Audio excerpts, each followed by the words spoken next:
안녕하세요 여러분들, 테크노 서비스의 티라노입니다. 오늘은 급해서 박스 바로 가져왔는데 요거 샤오미 15입니다. 아마 제 채널을 갖다가 예전부터 계속 시청하셨던 분들은 아실 거예요. 작년 12월인가 제가 요걸 갖다가 한번 다루긴 했었는데요. 정확히 말씀드리면 그때는 샤오미 15에 탑재를 했었던 8 엘리트, 그 AP에 관련된 리뷰였어요. 그리고 제가 이렇게 말씀드리면 또 오해하실 수가 있잖아요. 아, 얘가 요즘에 굉장히 어렵구나, 이런 식으로다. 근데 그것도 아니에요. 영상 나가는 오늘 6월 28일이잖아요. 이날 요 샤오미 15가 국내에 정발이 돼요. 그래서 광고로 요거를 받아온 거예요. 아니 근데 나 이미 흰색을 가지고 있다라고 했는데 똑같은 색을 보내줬는데? 아, 요런 게 살짝 다르긴 하네요. 내수용 쪽에는 그런 게 없잖아요. 요런 법규 정보 같은 것들이 조금 더 들어가 있네. 일단 패키징 같은 경우는요, 얘만 달라왔기 때문에 정확한 정보는 저도 알 수 없는데 15 울트라도 어댑터를 안 준 판에 얘를 줄 것 같지는 않거든요. 아마도 요런 케이스랑 케이블 정도 주지 않을까, 이런 생각이 좀 들고요. 마감은요, 요게 이제 샤오미가 진짜 확 좋아졌었던 게 13대인가 그랬었던 것 같은데, 그때부터 뭐 얇기라든지 색상이라든지 질감 요런 것들만 조금 변화가 있을 뿐 전체적인 그 아이덴티티는 유지를 하고 있는 편입니다. 자, 무게는 195g, 두께는 본체 기준 8.6mm, 카메라 섬 기준 12.2mm. 그리고 이게 실제 사용하다 보면 아는데, 이 카메라 섬의 어떤 사이즈나 높이 자체가 굉장히 높게 세팅이 되어 있기 때문에 케이스 안 끼고 바닥에다 이렇게 놔두면 굉장히 좀 발그락거리는 편입니다. 자, 이제 얘 빼놓고 한번 확인해 볼까요? 오, 이게 한글만 지원하는 것 빼고는 느낌이 거의 비슷한데요? 구글 메뉴라든지 순서가 조금씩 다른 건 있어요. 그런데 뭐 기본적으로 같은 기기다 보니까 지원되는 기능 뭐 이런 것들은 똑같은 것 같아요. 얘도 지금 방글화가 되어 있는 상태이긴 한데, 반글화가 되어 있다라고 하더라도 얘는 완전 한글화기 때문에 좀 더 편하게 볼 수 있다는 점. 아, 이건 좀 다르구나. AI 기능이 얘는 샤오 AI라고 되어 있는데 얘는 제미나이를 쓰네요. 자, 그리고 요즘에 이제 중국 폰들에서 많이 들어가는 기능인데요. 일반적으로는 이렇게 이제 퍼포먼스 모드로 해놓고 사용한다고 해서 전력이 그렇게 많이 필요하지 않는 상황에서도 막 미친 듯이 매기고 이러진 않아요. 게임 같은 거 안 하면 어느 정도 충분히 길게 사용하실 수는 있습니다. 제 경험상으로는 이제 퍼포먼스 모드, 밸런스 모드, 배터리 세이버 모드 이렇게 내려갈 때마다 사용 시간이 한 5%? 이렇게 차이가 나는 것 같아요. 다만 퍼포먼스 모드로 논다 하더라도 8 엘리트가 워낙 이게 배터리가 좀 빵빵한 편이잖아요. 거기다가 얘 좀 이따 말씀드리겠지만 실리콘 응급제를 써가지고 배터리 용량이 좀 많은 편이에요. 그러니까 저처럼 귀찮다, 그냥 퍼포먼스 모드로 놓고 쓰시면 되고, 그렇지 않고 진짜 뽕을 뽑겠다, 균형 모드 둔 다음에 게임할 때만 성능 모드로 올려 쓰세요. 그러면은 퍼포먼스 상에 아무런 차이를 못 느끼실 거예요.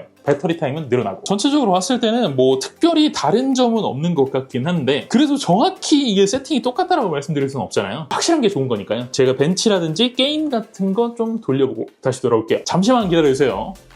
구독 한 번만 부탁드릴게요.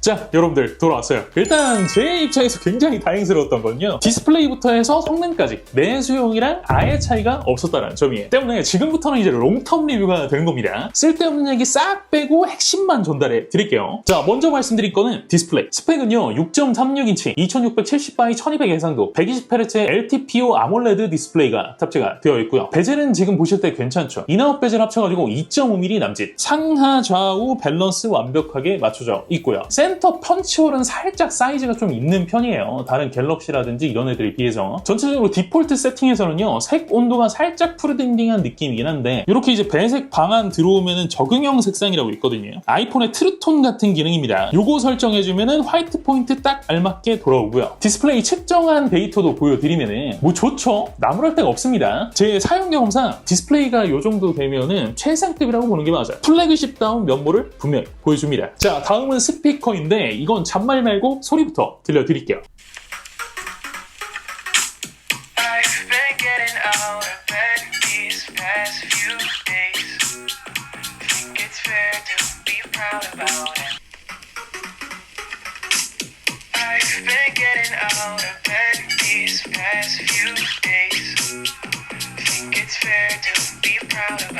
어떻습니까 여러분들? 생각보다 나쁘지 않죠? 뭐랄까, 옛날에 중국 기기들한테는 그런 느낌을 못 받았었는데, 샤오미도 그렇고 레노버도 그렇고 만드는 기기들도 많아지고 사용하는 사람들도 많아지잖아요, 점점. 이러면서 뭔가 그 세팅의 노하우가 길러지는 느낌이라고 해야 될까? 이게 결국에는 휴대폰이기 때문에 사이즈에서 오는 한계는 분명히 느껴지긴 하지만 동급 사이즈의 제품 대비해서는 떨어지진 않습니다. 적어도 충분히 만족스러운 편이고, 블루투스 오디오 코덱은 여러분들이 생각하시는 웬만한 것들은 전부 다 지원을 합니다. 자, 이제 다음 말씀드릴 거는 카메라. 먼저 전면은 32메가픽셀 f2.0 21mm짜리 광각. 일반적으로는 이렇게 전면 카메라는 셀카를 많이 촬영을 하기 때문에 이런 식으로 뭐 필터라든지 얼굴 보정 같은 것들 있잖아요. 조금 더 날씬하게 뽑아준다든지 머리 크기를 갖다가 줄인다든지 이런 것들 바로 적용할 수 있게끔 메뉴로 제공을 하고 있고요. 전면 카메라에서는 그 라이카 관련된 내용은 없죠. 이렇게 후면으로 전환을 해야지 이쪽에 라이카 어센틱 바이브런트 이런 선택하는 화면이 생깁니다. 자, 다음에 후면은요, 겉에서 봤을 때는 4개처럼 보이지만 하나가 막혀 있어요. 왼쪽 상단부터 광각, 망원, 그리고 초광각 구성입니다. 광각이랑 망원은 위상차 AF, OIS 지원, 망원 카메라는 2.6배 광학줌을 지원합니다. 자, 바로 사진 보여드리면은 제가 알기로는 15 울트라 같은 경우는 센서 자체가 굉장히 크잖아요. 그렇기 때문에 심도 표현이라든지 이런 것들이 다른 이제 일반적인 우리가 쓰는 플래그십들에 비해서 훨씬 뛰어났던 걸로 알고 있는데 얘는 그 정도 아니에요. 굳이 얘기를 하자면 14T 있잖아요. 걔에 비해선 조금 더 나은 것 같고 15 울트라에 비해서는 좀 많이 떨어지는 느낌? 갤럭시나 아이폰의 다른 플래그십들이랑 비교를 하면 비슷한 수준이라고 보시면 될 것 같아요. 제가 이게 라이브에서 자주 얘기를 했었는데 한 5년 전까지만 하더라도 중국 폰들 카메라 때문에 못 쓰겠다 이런 얘기가 나올 정도로 후보전 품질이 진짜 처참했었거든요. 근데 이제는 진짜 많이 좋아졌어요. 주간 사진 품질 이거 자체는 이제는 뭐 구분이 거의 안 간다. 오히려 취향에 따라서 샤오미 쪽이 좀 더 좋다. 이렇게 얘기를 해도 전혀 이상하지 않는 정도의 수준이에요. 자, 그리고 얘는 라이카에서 튠을 했다고 했었잖아요. 모드가 2개 있거든요. 이 중에서 바이브런트. 요게 제가 생각했을 땐 디폴트 같아요. 이게 원래도 좀 샤오미 사진이 채도가 높은 편이었었거든요. 굉장히 좀 화려하고 쨍한 느낌을 주는데 얘가 딱 그래요. 그 세팅 그대로 가져왔다라고 보는 게 맞을 것 같고요. 어센틱. 요게 사실상 라이카에서 제대로 튠을 한 그런 모드인 것 같은데 이걸 뭐라 그래야 될까? 살짝 채도는 내리는 대신에 색 대비를 조금 더 준? 그런 느낌인데 우리가 그 일반적으로 휴대폰에 있는 필터랑은 조금 느낌이 달라. 필터는 좀 굉장히 과하잖아요. 막상 적용을 해보면 그렇지가 않아. 살짝 그 부드럽고 아주 오묘한 느낌이 들게끔 세팅이 되어 있어요. 자, 동영상 같은 경우에는 지원하는 포맷, 해상도, 초당 프레임 정보는 제가 화면에다가 쭉 써드릴 테니까 그거 확인하시면 될 것 같고요. 저는 개인적으로 아직까지 동영상 쪽에서는 아이폰이랑 안드로이드 폰 간에 좀 격차는 있는 편이라고 생각을 하거든요. 이게 갤럭시랑 비교를 하면은 EIS 잡는 어떤 그 크롭 비율이 조금 더 적극적이긴 한데 그 부분을 제외를 하고 나면은 품질 자체는 크게 차이는 나진 않아요. 자, 그런데 이렇게 그러면은 카메라에는 완벽한 부분만 있었느냐? 그렇진 않아요. 딱 하나 거슬리는 부분이 있는데 야간 동영상의 품질이에요. 모르겠어요. 요즘엔 사실 동영상 찍는 것 자체가 흔들림을 갖다 일부러 유도를 하는 경우도 있기 때문에 이게 샤오미가 진짜 원하는 세팅이었을 가능성도 있긴 하지만 단순 취향이라고 하기에는 제가 봤을 땐 일반에서 좀 많이 벗어난 느낌이었어요. 조금 더 개선이 필요하다는 생각은 분명히 들었습니다. 자, 다음은 성능인데 제가 지난 리뷰에서 8 엘리트의 성능을 다루면서 얘를 사용을 했거든요. 거기서 굉장히 세밀하게 다뤄드렸습니다. 그거랑 똑같아요, 결과가. 퍼포먼스 대비 약간 온도 관리 포인트가 변경된 것 같은 느낌은 분명히 있긴 하지만 이거는 글로벌 버전으로 오면서 이렇게 세팅이 된 건지 아니면은 이게 개체 차이인 건지 이걸 확인하기가 좀 어려울 정도로 굉장히 미미한 수준의 변화였어요. 때문에 일반적인 사용에 있어서는 뭐가 안 된다, 느리다 이런 건 없어요. 단 이 샤오미 15가요. 다른 중국 폰들 대비해서는 굉장히 좀 보수적으로 세팅이 된 편이거든요. 중국 폰이나 태블릿들 중에서 8 엘리트가 들어간 애들 있잖아요. 그중에 성능이 좀 잘 나온 애랑 얘랑 게임 성능 같은 거 비교를 하잖아요. 그러면은 얘가 살짝 손해보는 부분들이 분명히 있습니다. 다만 그렇다고 해서 얘가 갤럭시보다 성능이 더 안 나오고 이렇지는 않아요. 아시는 분들은 아실 거예요. 제가 여기서 갤럭시 데이터를 갖다가 보여드리진 않거든요. 근데 어쨌든 그냥 말로만 말씀드리면은 갤럭시에 비해서 벤치 점수는 조금 떨어질 수 있어요. 근데 우리가 이 폰에서 하는 유일한 고사양 작업이라고 일컫는 게임에서는 같은 옵션, 같은 온도, 같은 경로에서 갤럭시 대비 적어도 한 5% 이상 성능이 더 잘 나옵니다.